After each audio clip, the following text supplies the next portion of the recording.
उत्पन्ना एकादशी की महिमा का वर्णन। नारद जी ने पूछा, महादेव, महाद्वादशी एकादशी का उत्तम व्रत कैसा होता है? सर्वेश्वर प्रभु उसके व्रत से जो कुछ भी फल प्राप्त होता है उसे बताने की कृपा कीजिए। महादेव जी ने कहा, ब्राह्मण, यह एकादशी महान पुण्य फल को देने वाली है। श्रेष्ठ मुनियों को भी इसका अनुष्ठान करना चाहिए। विशेष विशेष नक्षत्रों का योग होने पर यह तिथि जया, विजया, जयंती तथा पापनाशिनी इन 4 नामों से विख्यात होती है। ये सभी पापों का नाश करने वाली है। इनका व्रत अवश्य करना चाहिए। जब शुक्ल पक्ष की एकादशी को पुनर्वसु नक्षत्र हो तो वह उत्तम तिथि जया कहलाती है। उसका व्रत करके मनुष्य निश्चय ही पाप से मुक्त हो जाता है। जब शुक्ल पक्ष की द्वादशी को श्रवण नक्षत्र हो तो वह उत्तम तिथि विजया के नाम से विख्यात होती है। इसमें किया हुआ दान और ब्राह्मण भोजन सहस्त्र गुना फल देने वाला है तथा होम और उपवास तो सहस्त्र गुणे से भी अधिक फल देता है। जब शुक्ल पक्ष की द्वादशी को रोहिणी नक्षत्र हो तो वह तिथि जयंती कहलाती है। वह सब पापों को हरने वाली है।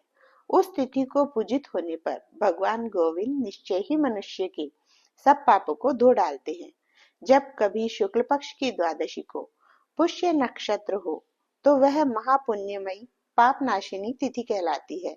जो 1 वर्ष तक प्रतिदिन 1 प्रस्थ तिल दान करता है तथा जो केवल पापनाशिनी एकादशी को उपवास करता है, उन दोनों का पुण्य समान होता है।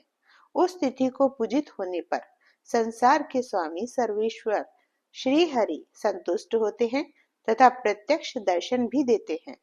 उस दिन प्रत्येक पुण्य कर्म का अनंत फल माना गया है। सगर नंदन, ककुत्सत, नहुष तथा राजा गाधी ने उस तिथि को भगवान की आराधना की थी, जिससे भगवान ने इस पृथ्वी पर उन्हें सब कुछ दिया था। इस तिथि के सेवन से मनुष्य 7 जन्मों के कायिक, वाचिक और मानसिक पाप से मुक्त हो जाता है। इसमें तनिक भी संदेह नहीं है। पुष्य नक्षत्र से युक्त एकमात्र पापनाशिनी एकादशी का व्रत करके मनुष्य 1000 एकादशियों के व्रत का फल प्राप्त कर लेता है। उस दिन स्नान, दान, जप, होम, स्वाध्याय और देव पूजा आदि जो कुछ भी किया जाता है उसका अक्षय फल माना गया है। इसलिए प्रयत्न पूर्वक इसका व्रत करना चाहिए। जिस समय धर्मात्मा राजा युधिष्ठिर पंचम अश्वमेध यज्ञ का स्नान कर चुके, उस समय उन्होंने यदुवंशावतंस भगवान श्री कृष्ण से इस प्रकार प्रश्न किया।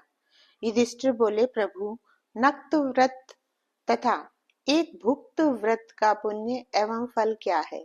जनार्दन, यह सब मुझे बताइए। श्री भगवान ने कहा, कुंती नंदन, हेमंत ऋतु में जब परम कल्याणमय मार्गशीर्ष मास आए तब उसके कृष्ण पक्ष की द्वादशी तिथि को उपवास व्रत करना चाहिए। उसकी विधि इस प्रकार है। दृढ़ता पूर्वक उत्तम व्रत का पालन करने वाला शुद्ध चित्त पुरुष दशमी को सदा एक भुक्त रहे अथवा शौच, संतोष आदि नियमों के पालन पूर्वक नक्त व्रत के स्वरूप को जानकर उसके अनुसार एक बार भोजन करे। दिन के 8वें भाग में जब सूर्य का तेज मंद पड़ जाता है उसे नक्त जानना चाहिए। रात को भोजन करना नक्त नहीं है। गृहस्थ के लिए तारों के दिखाई देने पर नक्त भोजन का विधान है और सन्यासी के लिए दिन के 8वें भाग में, क्योंकि उसके लिए रात में भोजन का निषेध है। कुंती नंदन, दशमी की रात व्यतीत होने पर एकादशी को प्रातःकाल व्रत करने वाला पुरुष व्रत का नियम ग्रहण करे और सवेरे तथा मध्याह्न को पवित्रता के लिए स्नान करे। कुएं का स्नान निम्न श्रेणी का है। बावली में स्नान करना मध्यम, पोखरे में स्नान उत्तम और नदी में स्नान उससे भी उत्तम माना गया है। जहाँ जल में खड़ा होने पर जल जंतुओं को पीड़ा होती हो, वहां स्नान करने पर पाप और पुण्य बराबर होता है। यदि जल को छानकर शुद्ध कर ले तो घर पर भी स्नान करना उत्तम माना गया है। इसलिए पांडव श्रेष्ठ, घर पर उक्त विधि से स्नान करें। स्नान से पहले निम्नांकित मंत्र पढ़कर शरीर में मृतिका लगा ले। अश्व क्रांति, रथ क्रांति, विष्णु क्रांति वसुंधरे, मृति के हर में पापम यन्मया पूर्व संचितम। वसुंधरे, तुम्हारे ऊपर अश्व और रथ चला करते हैं। भगवान विष्णु ने भी वामन अवतार धारण कर तुम्हें अपने पैरों से नापा था। मृति के, मैंने पूर्व काल में जो पाप संचित किया है उस मेरे पाप को हर लो। व्रती पुरुष को चाहिए कि वह एक चित्त और दृढ़ संकल्प होकर क्रोध तथा लोभ का परित्याग करे। अंत्यज, पाखंडी, मिथ्यावादी, ब्राह्मण निंदक, अगम्य स्त्री के साथ गमन करने वाले, अन्यान्य दुराचारी, परधनहारी तथा पर स्त्रीगामी मनुष्यों से वार्तालाप न करें। भगवान केशव की पूजा करके उन्हें नैवेद्य का भोग लगाएं। घर में भक्ति युक्त मन से दीपक जलाकर रखें। पार्थ, उस दिन निद्रा और मैथुन का परित्याग करें। धर्मशास्त्र से मनोरंजन करते हुए संपूर्ण दिन व्यतीत करें। नृपश्रेष्ठ, भक्ति युक्त होकर रात्रि में जागरण करें। ब्राह्मणों को दक्षिणा दें और प्रणाम करके उनसे त्रुटियों के लिए क्षमा मांगे।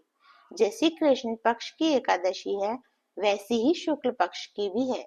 इसी विधि से उसका भी व्रत करना चाहिए। पार्थ, द्विज को उचित है कि वह शुक्ल और कृष्ण पक्ष की एकादशी के व्रती लोगों में भेद बुद्धि न उत्पन्न करे। शंखोद्धार तीर्थ में स्नान करके भगवान गदाधर का दर्शन करने से जो पुण्य होता है तथा संक्रांति के अवसर पर 4 लाख का दान देकर जो पुण्य प्राप्त किया जाता है वह सब एकादशी व्रत की 16वीं कला के बराबर भी नहीं है। प्रभास क्षेत्र में चंद्रमा और सूर्य के ग्रहण के अवसर पर स्नान दान से जो पुण्य होता है वह निश्चय ही एकादशी को उपवास करने वाले मनुष्य को मिल जाता है। केदार क्षेत्र में जल पीने से पुनर्जन्म नहीं होता। एकादशी का भी ऐसा ही महात्म्य है। यह भी गर्भवास का निवारण करने वाली है। पृथ्वी पर अश्वमेघ यज्ञ का जो फल होता है उससे 100 गुना अधिक फल एकादशी व्रत करने वाले को मिलता है। जिसके घर में तपस्वी एवं श्रेष्ठ ब्राह्मण भोजन करते हैं उसको जिस फल की प्राप्ति होती है वह एकादशी व्रत करने वाले को भी अवश्य मिलता है। वेदांगों के पारगामी विद्वान ब्राह्मण को सहस्त्र गोदान करने से जो पुण्य होता है उससे 100 गुना पुण्य एकादशी व्रत करने वाले को प्राप्त होता है। इस प्रकार व्रती को वह पुण्य प्राप्त होता है जो देवताओं के लिए भी दुर्लभ है। रात को भोजन कर लेने पर उससे आधा पुण्य प्राप्त होता है तथा दिन में एक बार भोजन करने से देहधारियों को नक्त भोजन का आधा फल मिलता है। जीव जब तक भगवान विष्णु के प्रिय दिवस एकादशी को उपवास नहीं करता तभी तक तीर्थ दान और नियम अपने महत्व की गर्जना करते हैं। इसलिए पांडव श्रेष्ठ, तुम इस व्रत का अनुष्ठान करो। कुंती नंदन, यह गोपनीय एवं उत्तम व्रत है जिसका मैंने तुमसे वर्णन किया है। हजारों यज्ञों का अनुष्ठान भी एकादशी व्रत की तुलना नहीं कर सकता। युधिष्ठिर ने पूछा, भगवान, पुण्यमयी एकादशी तिथि कैसे उत्पन्न हुई? इस संसार में क्यों पवित्र मानी गई तथा देवताओं को कैसे प्रिय हुई? श्री भगवान बोले, कुंती नंदन, प्राचीन समय की बात है। सतयुग में मूर नामक दानव रहता था। वह बड़ा ही अद्भुत, अत्यंत रौद्र तथा संपूर्ण देवताओं के लिए भयंकर था। उस काल रूपधारी दुरात्मा महासुर ने इंद्र को भी जीत लिया था। संपूर्ण देवता उससे परास्त होकर स्वर्ग से निकाले जा चुके थे और शंकित तथा भयभीत होकर पृथ्वी पर विचरा करते थे। एक दिन जब देवता महादेव जी के पास गए, वहां इंद्र ने भगवान शिव के आगे सारा हाल कह सुनाया। इंद्र बोले, महेश्वर, ये देवता स्वर्गलोक से भ्रष्ट होकर पृथ्वी पर विचर रहे हैं। मनुष्यों में रहकर इनकी शोभा नहीं होती। देव, कोई उपाय बतलाइए। देवता किसका सहारा ले? महादेव जी ने कहा, देवराज, जहाँ सबको शरण देने वाले, सबकी रक्षा में तत्पर रहने वाले जगत के स्वामी भगवान गरुड़ ध्वज विराजमान है, वहां जाओ। वे तुम लोगों की रक्षा करेंगे। भगवान श्री कृष्ण कहते हैं, युधिष्ठिर, महादेव जी की बात सुनकर परम बुद्धिमान देवराज इंद्र संपूर्ण देवताओं के साथ वहां गए। भगवान गदाधर क्षीर सागर के जल में सो रहे थे। उनका दर्शन करके इंद्र ने हाथ जोड़कर स्तुति आरंभ की। इंद्र बोले, देव देवेश्वर, आपको नमस्कार है। देवता और दानव दोनों ही आपकी वंदना करते हैं। पुंडरीकाक्ष, आप दैत्यों के शत्रु हैं। मधुसूदन, हम लोगों की रक्षा कीजिए। जगन्नाथ, संपूर्ण देवता मूर नामक दानव से भयभीत होकर आपकी शरण में आए हैं। भक्तवत्सल, हमें बचाइए। देव देवेश्वर, हमें बचाइए। जनार्दन, हमारी रक्षा कीजिए।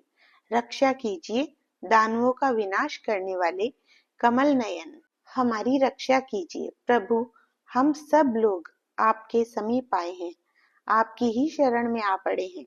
भगवान, शरण में आए हुए देवताओं की सहायता कीजिए। देव, आप ही पति, आप ही मति, आप ही कर्ता और आप ही कारण हैं। आप ही सब लोगों की माता और आप ही इस जगत के पिता हैं। भगवान, देव देवेश्वर, शरणागत वत्सल देवता भयभीत होकर आपकी शरण में आए हैं। प्रभु, अत्यंत उग्र स्वभाव वाले महाबली मूर नामक दैत्य ने संपूर्ण देवताओं को जीतकर इन्हें स्वर्ग से निकाल दिया है। इंद्र की बात सुनकर भगवान विष्णु बोले, देवराज, वह दानव कैसा है, उसका रूप और बल कैसा है तथा उस दुष्ट के रहने का स्थान कहाँ है? इंद्र बोले, देवेश्वर, पूर्व काल में ब्रह्मा जी के वंश में तालजंग नामक एक महान असुर उत्पन्न हुआ था, जो अत्यंत भयंकर था। उसका पुत्र मूर दानव के नाम से विख्यात हुआ। वह भी अत्यंत उत्कट, महापराक्रमी और देवताओं के लिए भयंकर है। चंद्रावती नाम से प्रसिद्ध एक नगरी है, उसी में स्थान बनाकर वह निवास करता है। उस दैत्य ने समस्त देवताओं को परास्त करके स्वर्ग लोक से बाहर कर दिया है। उसने एक दूसरे ही इंद्र को स्वर्ग के सिंहासन पर बिठाया है।